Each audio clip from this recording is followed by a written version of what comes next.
Hi, my name is Haylee. My testimony pretty much is I was born into a single parent home.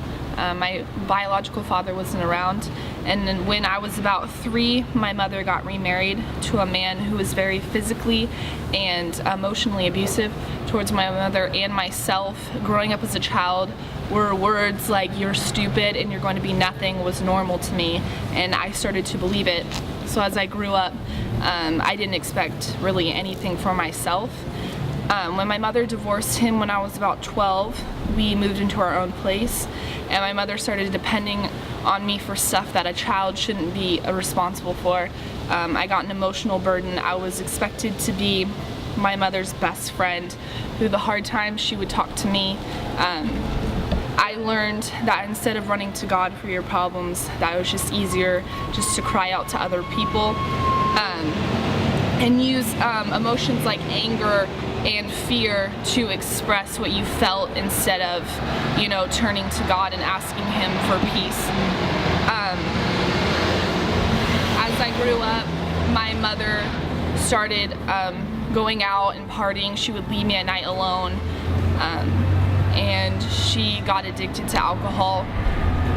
Once I saw my own mom deciding that she was just going to live a life that was mediocre, and that she would just live a life where she would drink every day, work when she wanted to, and we'd be struggling all the time, I expected that for myself.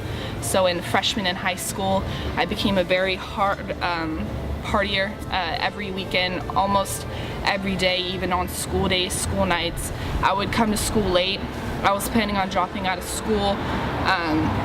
I got in with the wrong crowd, started selling drugs just to find some kind of purpose and meaning in my life. When I was a sophomore in high school, I was forced to move into this area because my grandparents saw that I was going on a downward spiral which led to nothing.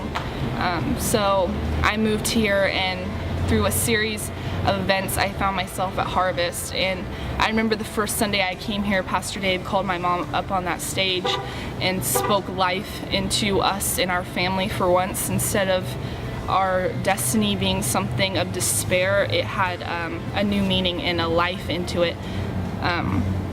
Even though that I had problems coming through this church just with myself and learning things, I can honestly say it was one of the best things that ever happened to my life, because I really found out what a relationship with God was and what true leaders and pastors looked like. And I can only thank God for bringing me to a wonderful church like this.